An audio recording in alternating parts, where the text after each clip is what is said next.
Dear KMers around the world, good morning, good afternoon, good night, wherever you are. We are very proud to welcome today David Gaultin from UK, who I believe everybody heard about. And if not, go back home and come back after you learn about them. And we want to speak about knowledge sharing, and we thought that there's no better idea than bringing David and his idea of knowledge cafes to take knowledge sharing to the next level. Before I let David start speaking, I want to update you as to a slight update in our syllabus. I didn't really distribute it yet. I will send it out to you, John. I know you, John Lewis, you will help me with our website. We will put it on our social media places. Faiz will update our the Eventbrite, but it's really new from today. We only finalized the details today, and I'll share my screen for half a moment. Okay, you can see my screen here. What I want to show you, because it's very, very, the engagement section, we will have, we are not changing the amount of the meetings. We are squeezing some things together, and then we are enabling to add something. We will have the 19th of April session with Balaji on user experience, both concepts and both how to implement it in digital platforms. We took 2 sessions and we merged them to one.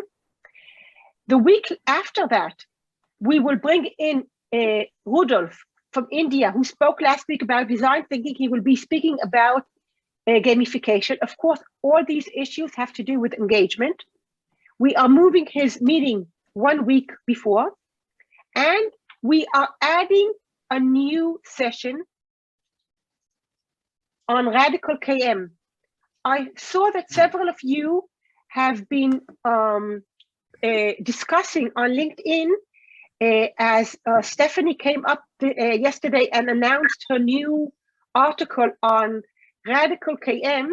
That was yesterday. She announced and she shared with all of us that she published this article. So I had a chance, and I worked with Stephanie before, and we checked the materials, and we believe that it is really one of the things that we want to teach here, because it's advanced KM. It has to do with engagement and a twist, how to think differently in order to succeed better in our KM initiatives. So I had several discussions with Stephanie, and we are adding her session in, and it will combine into all of our advanced methodologies as part of the engagement. That's it. I don't want to take too much of, please, Anat, yes, Anat is doing a great job in turning people silent. So David, I'm returning it back to you, and we are eager to hear what you want to share with us about Knowledge Cafe in front of the scene and behind the scene, of course. Please. Okay, thank you, Maria, and hello everyone, but wherever you are in the world. I'm based in England, just 30 miles outside London, and it's just really good to be here, because I know quite a few of the faces here, but not everyone. So I'm going to talk about the Knowledge Cafe over the next hour. I'm going to speak for about 40 minutes, hopefully, and we'll then have 10 minutes for some conversation in breakout rooms, and 10 minutes for Q&A. I'll warn you now, if you will, but in the past when I've done this workshop, it's been at least half a day. So I'm giving you a very high level overview of the cafe. And as I'll point out in my talk in a moment, I've documented this last few years. I've very, very heavily documented the cafe process, and written up stories and ways I've seen the cafe applied in many, many different ways. So everything I talk about, if I don't go into enough depth for you, then you can go to my site. I'll give you a link for that. I think Maria is going to give you the PDF of the slides, which again, heavily linked to my site. You can follow through and go into greater depth if you decide, which I hope you do, that you like the cafe process and you want to try running one for yourself, although I know many of you have actually experienced it in the past. Okay, so let me share my screen. Hopefully everything's here. There we go. Right, do a little sharing there. Just do something I want to do. Right, that's what I want. Okay. Everyone happy? Everyone's still there? Everyone can hear me? Yeah. Good. Okay. Yes. Good. Right. So let's kick off. And we're starting. I know, just over 5 minutes late. Don't time myself. Okay. I think Vadim, you might recognize some of the photos here. You'll recognize this one. I do remember the room. I remember the room. I guess it's Chem Russia 2016. Something like that. Yes, that's right. That turned out to be an amazing cafe, but that's another story. Right, as I just explained what I'm going to do. So, little intro. I want to look at the purpose of the cafe, take you through the process, which is the bulk of my talk, share a few stories with you, and then we've got time, as long as I don't overrun, for some conversation. Okay. Right, now the cafe started 20 years ago this year, and I'm going to have a big party of some sorts. I haven't thought about it yet, but it started in this hotel in central London, the Strand Palace Hotel. And so I've been running them around the world before COVID for the last 20 years. Learned a great deal about people, a great deal about culture, a great deal about conversation. I say they started off as a little bit of an experiment until I realized just how powerful they actually were. I'm going to go into a lot greater depth on this, but just want to give you an overview of what the cafe is about. It's fundamentally about bringing people together to have a conversation. And of course, conversations can serve many different aims. I've given a few of them here. But I think whatever conversation we get into, conversations always, whatever they're about, they help connect people. Mostly, they tend to improve interpersonal relationships, not always. In an organizational setting, they can break down organizational silos, and they can improve trust and engagement. And just look at the little video clip here. I've got the sound turned down. This was a cafe I ran once, some 10 years ago. It's just giving you some idea of... Horia, can you kindly mute everyone? And then David can unmute himself, please. Yes. Yeah. This, yeah, we okay? Okay, right, good. Everyone can still hear me. I'm still unmuted. Right. This little clip is really just to give you an idea.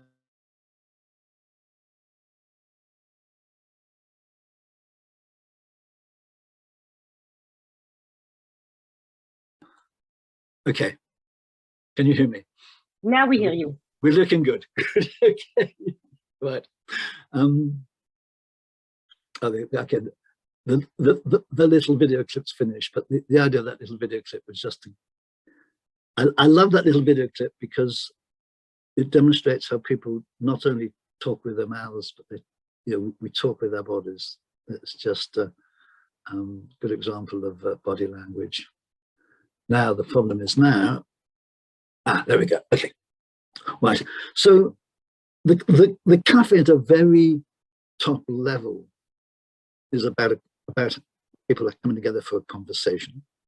There's usually always a speaker that starts out by maybe setting the theme for the cafe, and then posing a question, and then people come together in small groups initially to have a conversation around that topic. And I'm going to come back and explain that process in more detail. But before I start, I just want to take you through, I think, what do I got here?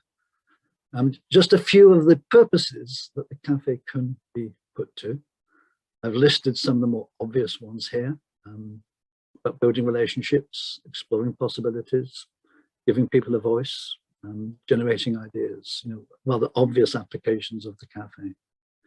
But let me just take you just a teeny bit more depth by looking at 6 kind of knowledge management applications, if you will, and just very briefly look at each one.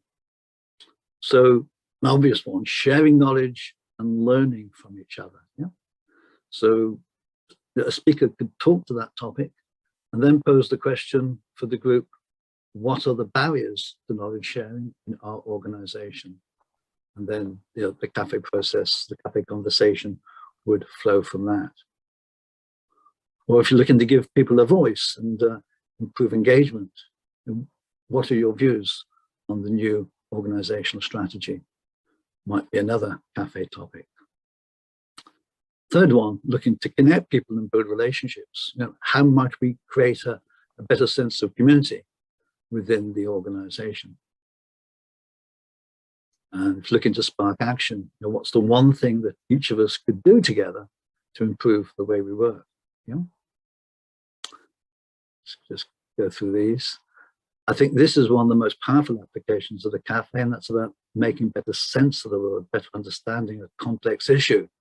So again, maybe in the banking sector, lots of new regulations. So what will be the impact of these new regulations on our industry? Yeah. And identify risks and unintended consequences associated with a project. I mean, often projects fail because people don't think through the consequences of, you know, of what they're doing. So, you know, what are the risks we're taking in this project would be, again, a good topic, a good question for a cafe. So just setting the scene there a little in terms of what the cafe can be used for. I'm going to come back and show some stories later. By the way, pretty much all the photographs you see here, like the photograph at KM Russia, and this one here at a workshop I did in Hong Kong, are taken from my past cafes. So you can get a feel for the flavor of the cafe if you're not, you know, if you've not actually experienced one. So, as I said earlier, this is all documented on this website, conversational-leadership.net. It's structured a little bit like a book, and you can see to the left here, highlighted in, or circled in yellow, the various chapters on the cafe. And if you go there, you will find a lot of detail. And seriously, I mean a lot of detail. I spent a lot of time documenting it. So let's look at the cafe. What I want to do now is take you through the process, sort of step by step. But before I do, I just want to run through some of the principles again, very quickly, because this link here will take you to the principles on the website. So the cafe is very much about conversation. As I say here, conversation is king. That's the central theme behind the cafe. I'm trying to ensure that everyone's got an equal voice. I say everyone is equal here. Clearly we can't make everyone equal, but to a great degree in the cafe, you can create an environment where people have got an equal voice. The cafe is not about coming to a decision or trying to force people to agree.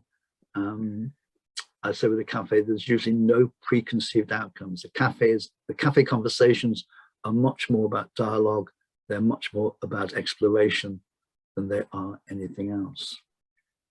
Something else I say about the cafe is that anything that gets in the way of the conversation is a bad thing. I'm trying to eliminate anything that's going to make it difficult for people to freely engage in conversation. So I talk here about what I call preserving the flow.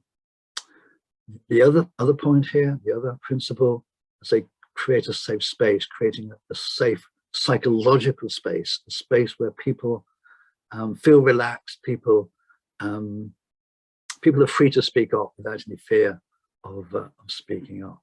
Another key principle. I guess probably one of the major principles in the cafe is engaging in small groups. What I've learned over the years is that when people come together in groups of 3 or 4, you can have a really, really good conversation. Once you go above 5, 6, 7, or 8, the quality of the conversation actually falls off. So in my cafes, whether it's in a room where people are sitting at tables in groups of 3 or 4, or if it's in Zoom, I put people in breakout rooms. I usually put people in groups of 3 or 4, at the very most 5 people. And then lastly, dialogue, not debate. Although in any conversation, there will be some degree of debate. Fundamentally, the cafe, as I said earlier, is about exploring an issue rather than fighting as to who's right and who's wrong. Yeah. So those are the principles, if you like, that underpin the cafe. So let's take you through the process. What I'm going to do here is very quickly take you through the process at a high level, and then I'm going to do a deeper dive into each of the points that I make.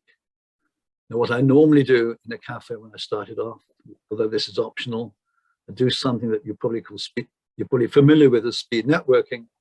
I ask people just to come together in pairs, have a conversation with for a couple of minutes, and then I ask them to change partners and have a second conversation, and then a third conversation. So this is just a way of getting people to warm up and get them to meet people, network, and recognize that the cafe is all about conversation.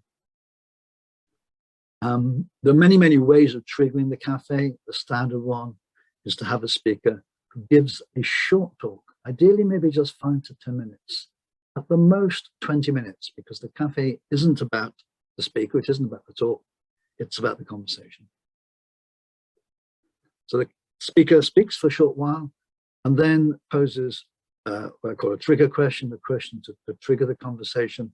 I'm going to explain more about that in a moment. I then divide people up, or in a face-to-face cafe, people will be sitting at tables already in groups of 3 or 4. If it's a Zoom cafe, I'll put them in breakout rooms. But there'll be 3 rounds of conversation, 15 to 20 minutes each, either at tables or breakout rooms, is the next step. And that's really the heart of the cafe. That's where people are really engaging with the topic and really getting into conversation. Then bring people back together.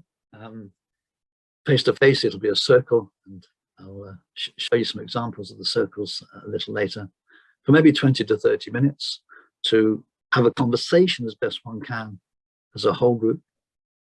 And then towards the end, right at the end, again, only if there's time, I'll ask people to share what I call actionable insights. And I'll come back and explain that a little bit more in a moment. And that cafe process ideally takes about 2 hours. You can do it in less. I can do them really quickly in as little as 30 minutes. Sometimes if it's for a larger issue, bigger topic, you need a little longer. But 2 hours is a nice time for a cafe. So that's the high-level process. Okay, let's just dive down now into each of those points. And as I say, I'm going to be going quite quickly to keep the time. So the main thing about the cafe is you don't need a lot of resource. Clearly you need the people. Clearly you need a room or a venue, tables and chairs. Yep, that's pretty much all that you need. When it comes to the venue, you can run them anywhere, and I'd suggest you run them anywhere rather than just a normal office room. So top left here, we have one on a barge in Amsterdam. To the right, we have one in the reception of a large Indosat in Jakarta. That's in their reception. Bottom left, actually a cafe in London. This is this in London on the South Bank. I think it's no longer there. This was a tea room. It wasn't a tea room. It was a tea museum, and they had a little cafe as part of it. And so we ran a cafe there many years ago. And to the bottom right, out in the sunshine in Scottsdale in Arizona. So the cafes can be run in many different places. Just looking at the other ones here. I actually run one once in a pub. I think I've run a couple in a pub. Pub's always a good place to run a cafe. So anyway, you get the idea. You just need a venue, and it needn't be a standard room. What you need in the room, again, not a great deal. Face to face like this, you really just need the sort of chairs. Small table. Ideally, the table should be small. This table here is probably ideal size.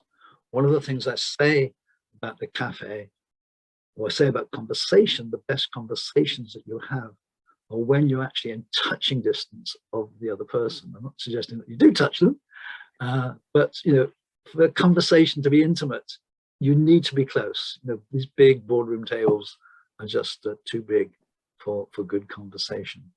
Some refreshments, some basic refreshments are good as well. Okay. Subjects covered. I looked at some of the purposes before we started.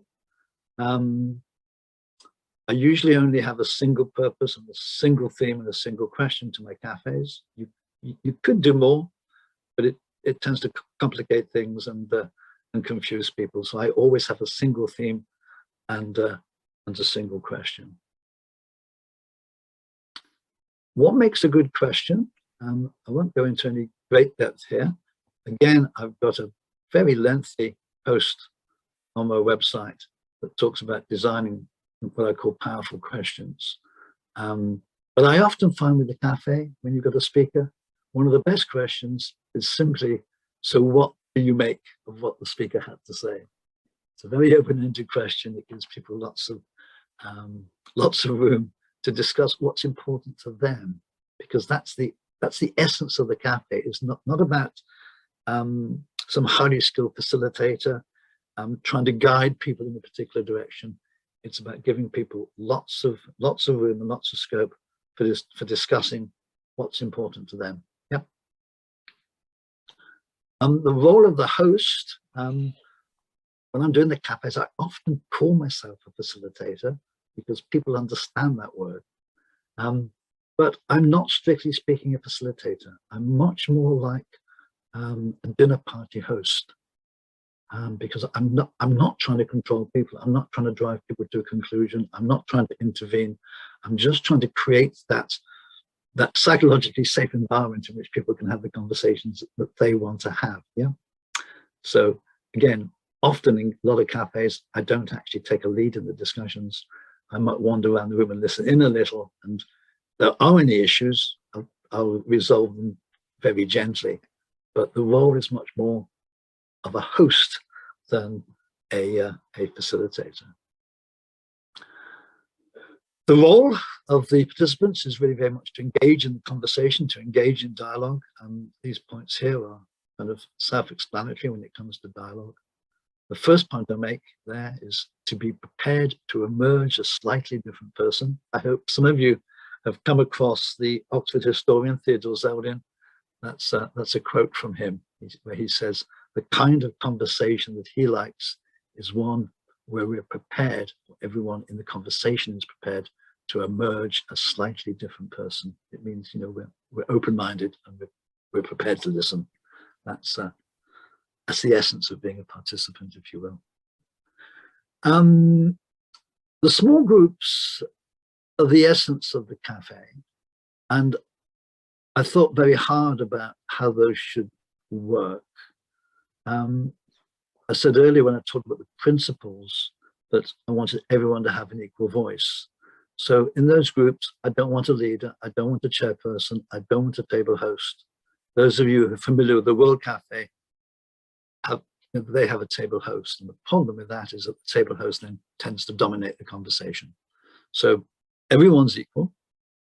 I'm not going to ask anyone, or you shouldn't ask anyone to stand up and report out later. If they know they're going to have to report out, they're no longer engaged in the conversation. They're thinking about what they're going to have to say when they stand up and report back. So I'm looking to give everyone an equal voice. Usually there's no group note taker. Occasionally you might need to do that. But I say, you know, again, anything that gets in the way of the conversation is not a good thing, and note taking tends to get in the way of the conversation. So just trying to put people there in at their table, in the breakout room, and just create an environment where they can have a a free and open conversation. So when people have come back, we have 3 rounds of conversation in those small groups. We come back and we form a circle. And I've just shared some of the circles here. Some of them, as you can see, are really quite small. Some of them are really far too large. Something I didn't mention earlier was that the best size for a cafe is about maybe 20, 24 people. More than that, it makes the circle conversation difficult. But here, this circle here, there might have been 40 people in that circle. But interestingly, if the acoustics of the room are okay, everyone can hear each other, which at times I find quite amazing. Yeah. So let's just look at the circle. Here's an ideal circle. This is like quite a small group, but in here, everyone's sitting, everyone can see each other, which is pretty much what the circle is about. What I do when the circle's formed, and clearly people have got to move their chairs and tables to form the circle. It never takes more than a couple of minutes, never ever. It's quite amazing. I just tell people to do it. I don't give them any more instructions and say, okay, push the tables to one side and form a circle with the chairs. And within 2 minutes, it's always done, regardless of the room or the size of the group. So I normally, once a circle is formed, I just say to people, so who would like to continue the conversation? Because I'm not asking people to report back. I don't want to influence people in any particular direction. So it's a very open-ended question. And by and large, as host, the idea, to a large degree, is actually not to even join in unless you've got to or you feel you need to. Because again, the conversation should be very much owned by the participants. At the end of that conversation, and this is optional, I mentioned this earlier, and that's the actionable insights. If there's time and it makes sense, given the purpose of the cafe, I will go round the circle and ask each person to share one thing they're taking away, one idea, one insight, preferably an action. And I say to people, it's okay to pass if they don't want to say anything. Most people do share something. Clearly tell them to keep it short, because this could go on quite a while if people get on their soapbox and talk too much. Also, occasionally, if I'm doing this for organizations, they want to capture something, and one way of capturing things is to get people to capture their insights on a post-it or a card. Yeah. When it comes to capturing things, just taking it a little bit further, by and large, I don't try to do it unless I'm doing it for an organization and they need to capture something. So I always say that the real essence of the cafe is that the outcomes are what people take away in their heads. Because the idea of the cafe originally was to replace death by PowerPoint presentations.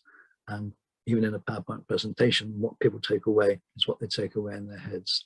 But there are various ways that you can use to capture things from the cafe. If you say trying to generate ideas, all I really say to people is think about it very carefully as to why you need to capture and what you need to capture, and try to do it in a way such that it doesn't get in the way of the conversation. Yes,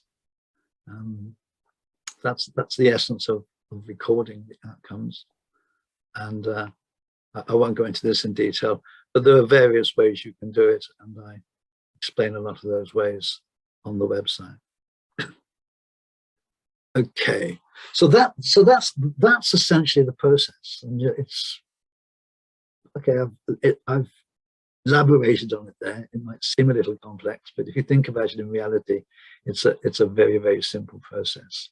If you want to know more, these 2 links here, Getting Started, I go into great detail explaining the various ways you can get started with the cafe, depending on the purpose. And I've also got a design checklist, and basically the design checklist is a list of questions that you might want to run through and ask yourself when actually designing a cafe, because to do the cafe well, you do need to think about it, and you do actually need to design it. So I won't go through these questions here, but they'll give you an idea of the sorts of things that you just need to think about before starting the cafe. Okay. Right, now what I've got here are I've got 12 stories. And if I go through each of these stories in any detail, I'll be here all day. What I want to do is just talk for maybe 30 seconds to just some of these stories to give you an idea as to how the cafe is being used in real life. Again, if you want more detail, each one of these stories is documented on my website. So let's really quite quickly, in 5 minutes, just take you through these stories. Originally, when I first started running the Knowledge Cafe, I was doing them publicly in London. And the very first cafe I ran inside an organization was for this organization in Zurich. The question I posed to the group was a very knowledge management one. It was, what are the barriers to knowledge sharing in your organization, and how might you overcome them? And it's generated some really interesting discussion. And these bullet points were taken from an email I got from the manager a month or so later after the cafe.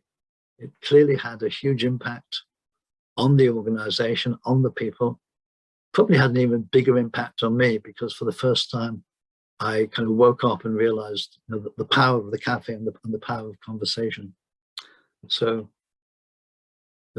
that's a very simple, straightforward knowledge management type cafe you could hold. This lady here, Valerie Waters, works for Trinidad Oil and Gas. She started running cafes, I think, some 15 years ago, just turning standard technical presentations into knowledge cafes, just making them conversational rather than death by PowerPoint. Very, very obvious, very simple way of applying the cafe.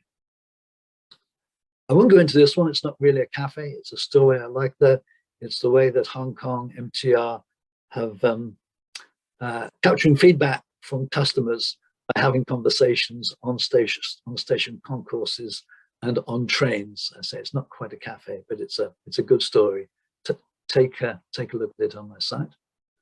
Whole collection of stories here from what was once Statoil. It's the Norwegian state oil company. They rebranded recently. They've used the cafe to bring senior managers together to discuss issues after a merger. Actually, after that particular merger, a lot of people were made redundant. Older people were retired early, and so they used it as a way to transfer knowledge between the retiring staff and the younger members of the organization. And they have also used it to break down silos, engineering silos within the organization, technology silos, by bringing people together across different technologies. And they also used it in a rather clever way of doing management training. Again, take a look on my site. So a lot of interesting applications there from Statoil. This is an interesting one from ING Bank in Amsterdam. Those two people in the background, the guy with the bald head and the woman with the red scarf. I remember their names, Jürgen Eggs and Marie Jansma. They were two knowledge managers. They used to come together and do a little bit of like sort of horizon scanning and competitive intelligence. And maybe once a month they would broadcast by email, they would broadcast a research alert to the organization about interesting things going on in the banking and finance world. And then they came up with the idea of when there were big issues, big things going on. And this wasn't so long after the global crisis, the global financial crisis. They started to run cafes. What they did, if there was a big event, maybe a new regulation from the prudential regulators, they would initiate a cafe to bring people together to discuss the implications, as I say here, the implications, the impact, the risks, the opportunities and potential response to whatever it was that was happening in the outside world. And it's always seemed to me this was a very, very powerful application of the cafe. Won't go into this one too much detail. Here's Theodore Zeldin. He does things called conversation dinners, where he brings people together to have a conversation over dinner. Not only does he give them not only gives them a food menu, he gives them a conversation menu.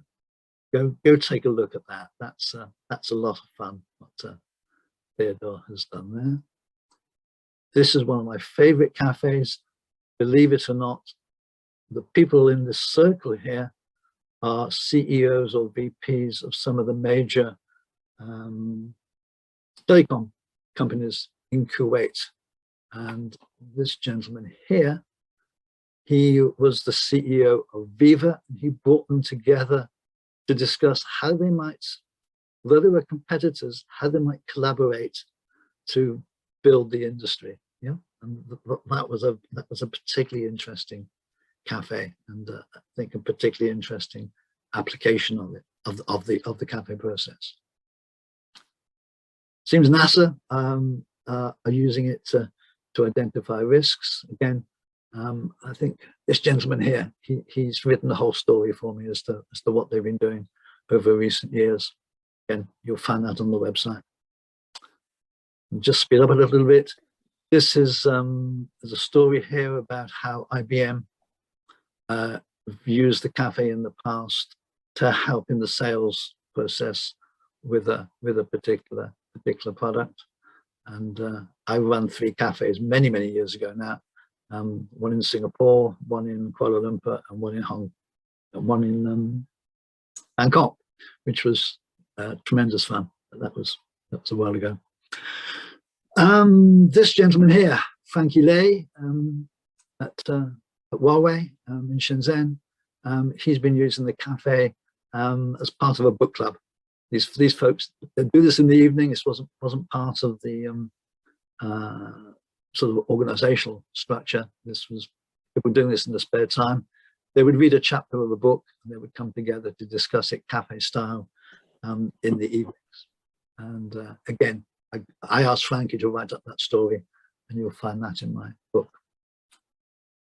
2 last stories here, very short. You can run cafes in multiple languages. Here, we have got people in the room who speak English, French, and Russian. And if you look carefully down in the bottom right-hand corner, this table is labeled Français, which means that if you sit at that table, you had better be able to speak French. So we had tables labeled English, French, Russian.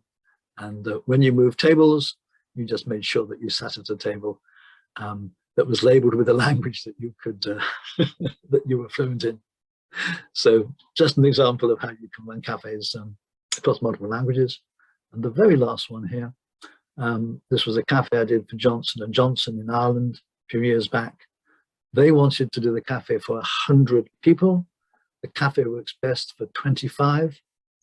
So we ended up running 4 cafes in parallel in the same room at these stand-up pods. So, and if you see in the top right-hand corner, you can see the tables, if you will. So there's one group here, and there's another group here, and then in the foreground, there were two more groups. So we actually ran 4 cafes in parallel. And again, that's fully written up in my book. So you know, there's a lot of room for like creativity in terms of putting the cafes together.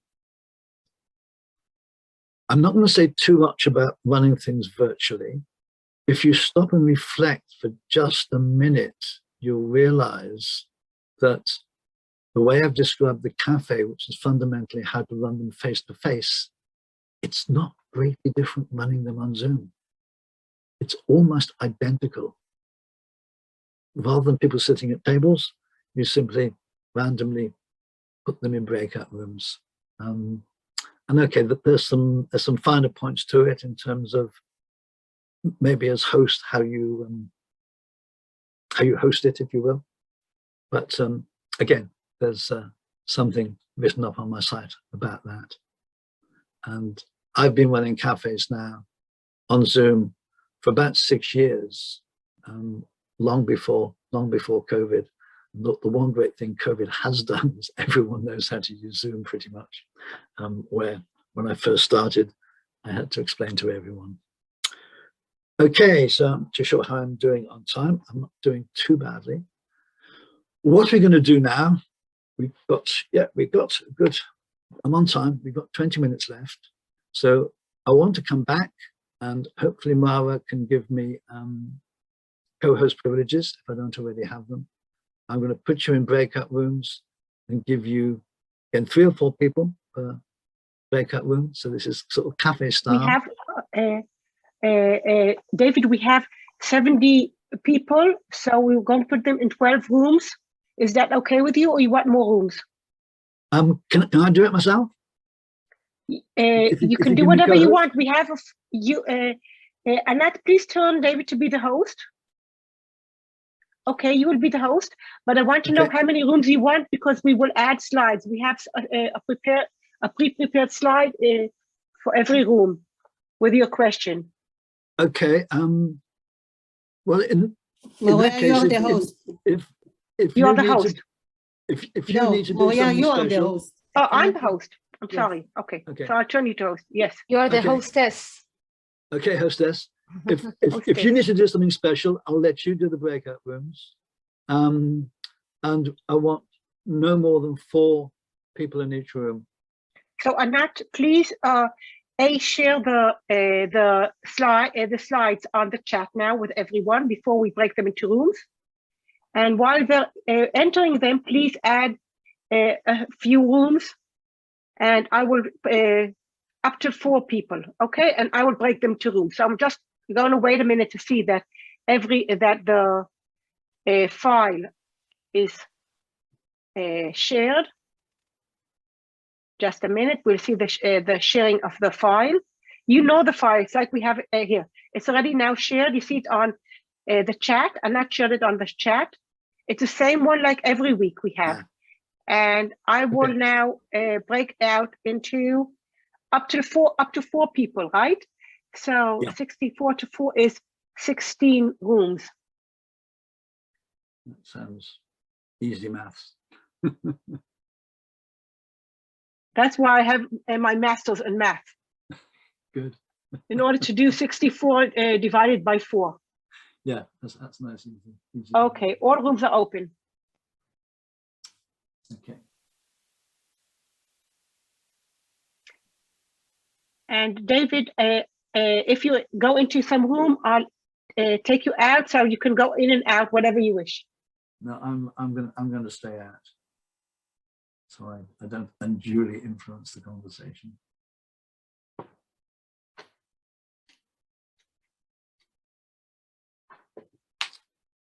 Okay. Okay, so I believe that there are several people here that maybe are double, but you can discover the people who are actually asleep when you do this. I don't like saying it too loud. Maybe we'll wake them up. You know, I've got a little timer here, so this little slide changer of mine is quite good. It's got a little timer on it, so I've set it for 10 minutes. But we're pretty much on time. We started 5 past the hour. 20 minutes, 10 minutes for conversation, 10 minutes for Q&A. We're bang on time. Okay, so I want to ask you, David, please look at the chat, because there were several questions on chat, but some of them already got answers, and maybe you will also want to address them, and some of them didn't get weren't answered. Okay. Lots of questions as to the virtual, even though you spoke about the minimum max. You see the questions. I don't have to. You know how to read. Yeah, okay, someone's saying can do it online. It's fine, and so someone's actually replied. Oh yeah, it's because someone's attending John Hovel's cafes. Yeah. Do you assign people in the tables to ensure diversity? I have 3 rooms with 2 people. I have 2 rooms with 2 people, so maybe I'll ask them if they want to join to work together. I'll go into them. Okay. Is there a way to uncap it? Okay, virtual mode. Should have made that clear at the beginning. Popular question. Yeah, someone's answered that because they know the answer. Do you recommend if you adopt the world cafe style where not to share conversation topics? Hi there, I just joined to room number 16, but I was by myself, so I'm not sure if more people. Yes, Huda, I just want to, I saw it, so I'll move you to another room, okay? Right. Just a minute, please. I'm, where do I find your name? And outside. Why don't I see you?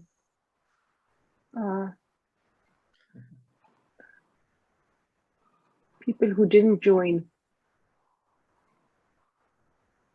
You are supposed to be in room number, okay. You're supposed to be in room number 16, and I'm moving you to 14, okay? Right, thanks.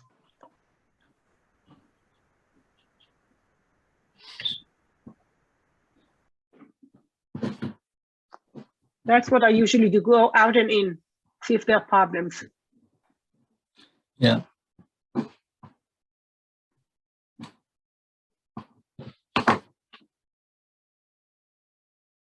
Okay. Right. Anybody there for me to talk to? I don't think so.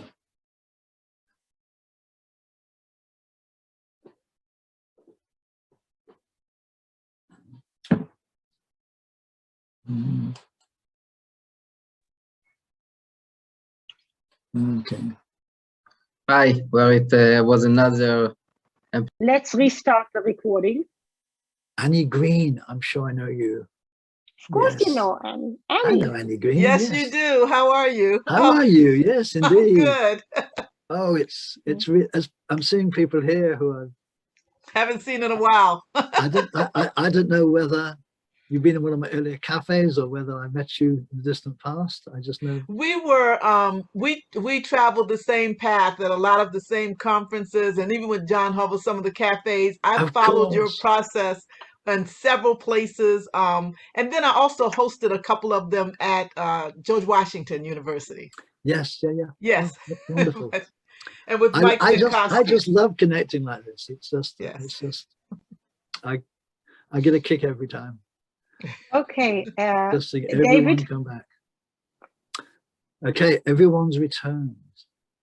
Now, let me do something quickly. There were at least four questions in the chat that I can answer very quickly. So let me answer those questions that people posed in the chat and then take any further questions. So somebody said, do I assign people, pre-assign people to rooms or pre-assign people to tables to ensure diversity? Personally, you could do that. I never do it. It seems just too controlling to me. I'd much rather see people, when we do it face to face, I let people sit where they want to sit. And if they want to sit with their friends because they feel more comfortable, then that's fine by me. I'll sometimes suggest to them that they do sit at a table where they don't know anybody. But of course, some people, they're not comfortable like that. But they're not too sure about the process, not too sure about the people, and they're happy sitting with someone that they know. That's what they want to do. That's what I let them do. If they then pluck up a little bit of courage and want to move to other tables, then that's fine. And with Zoom, with doing it online, I just do it at random. Again, you could go to the length of putting people in particular rooms, but it's just a lot easier to use the random feature. Someone mentioned the World Cafe. Those of you who are familiar with the World Cafe, you'll know that it's a similar process, but it's different in various ways. Both methods are just fine. I tend to prefer the Knowledge Cafe because one of the things I don't like particularly about the World Cafe is the fact that there is a table host. Whenever I've been to a World Cafe, the table host always dominates the conversation, which sort of breaks one of my principles. But either are fine. Someone asked about the numbers. I should have made that clear. I think the cafe works best with about 20, 24 people. Anything less than 12, it's a little bit too small, but I've done it with less than 12. And even 30 is okay. The problem is once you go much above 30, especially in the face-to-face version of the cafe, you've got the problem with the conversation in the circle. You start to need microphones and it just loses its intimacy. 24 just seems to be a good number. So those were the questions I spotted in the chat, but other questions from people, comments, reflections, whatever you care to throw at me. There was a question of Emmanuel just a minute ago, 2 minutes ago, if you want to pop in or you want me to call to read it. Yeah, that'd be good. Loudly.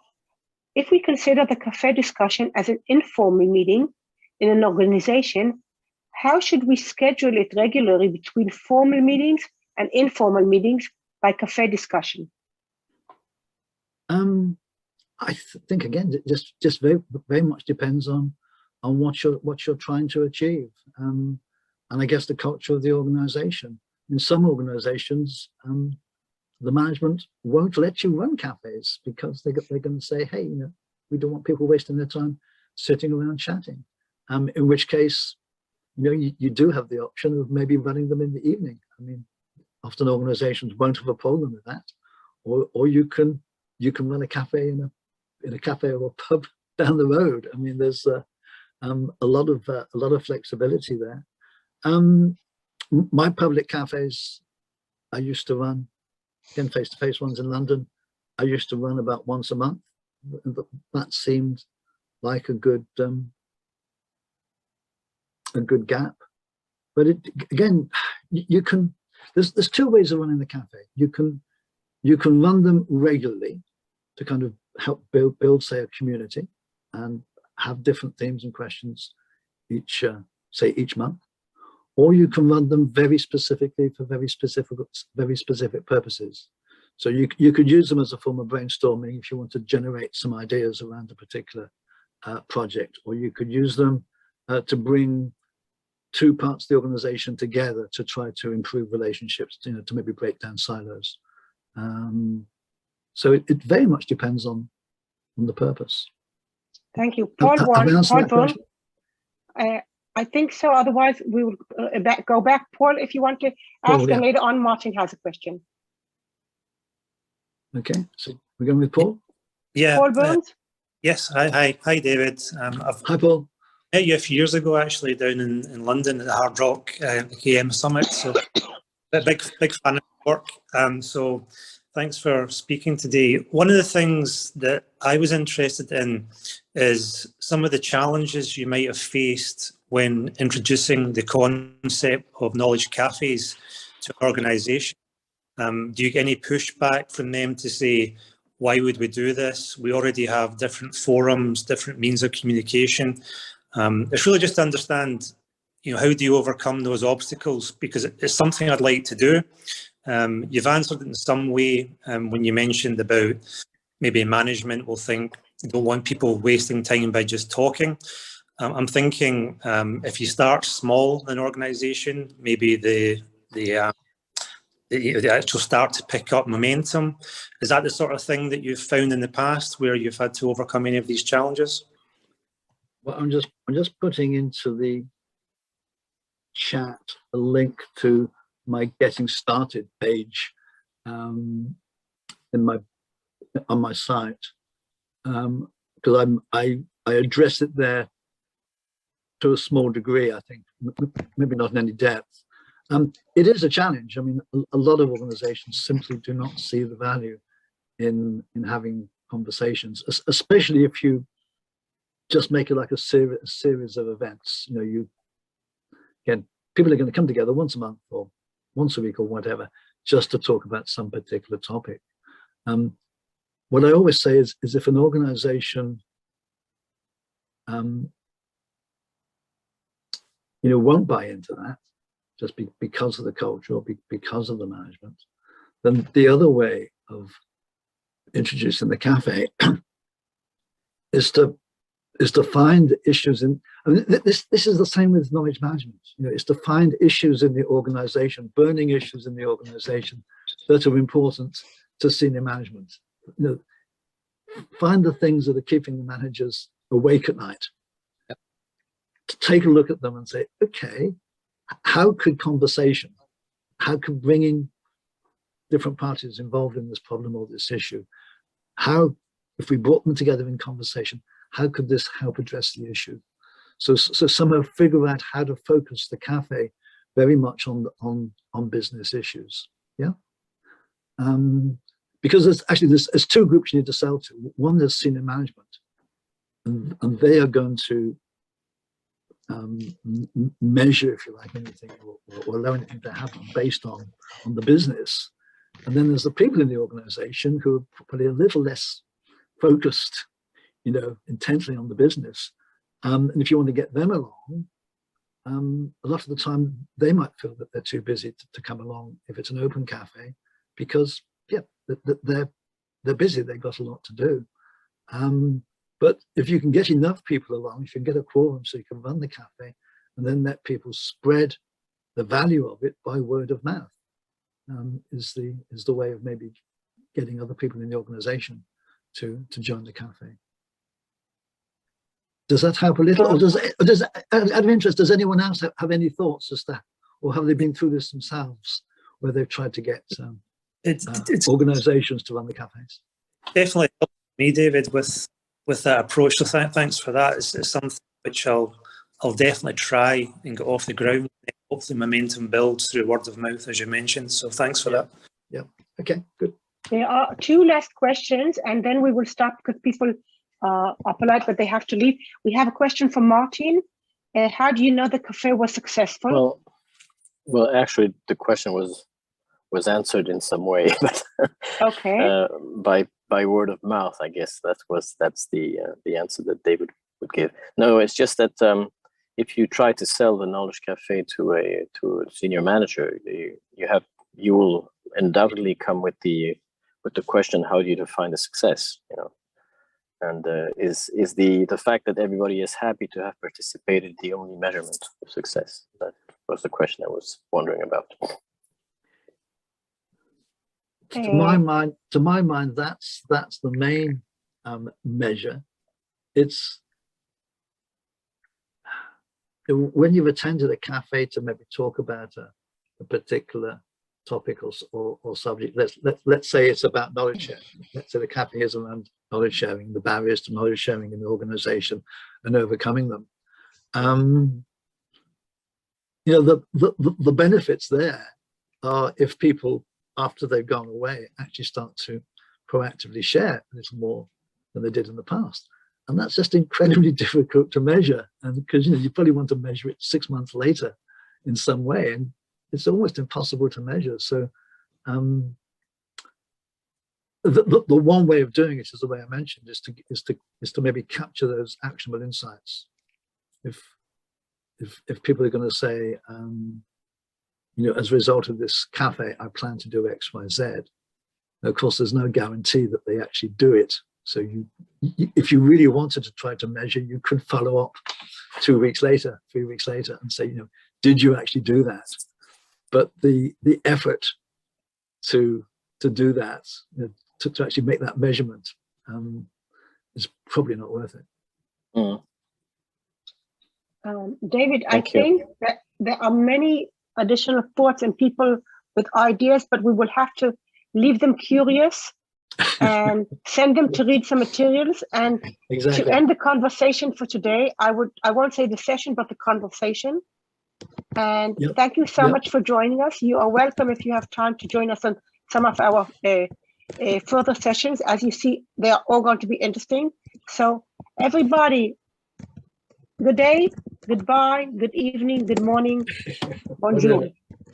Okay, I only wish I had more time to actually chat with you. I wish we had 3 hours for this and we could have done a proper cafe and had some really good conversation, but maybe another time. Okay. Thank you very much. Thank you very Have a much. great Thank you. day. Thank everyone. you. Bye. Thank you, David. Bye-bye, Thank you, David. everyone. Yep. Bye. Thank you, David. It was You're again welcome. another Thank super you, session. bye. Thank you. Bye. Good Bye-bye. seeing you again, David. Yeah. Yes, wonderful. Love it.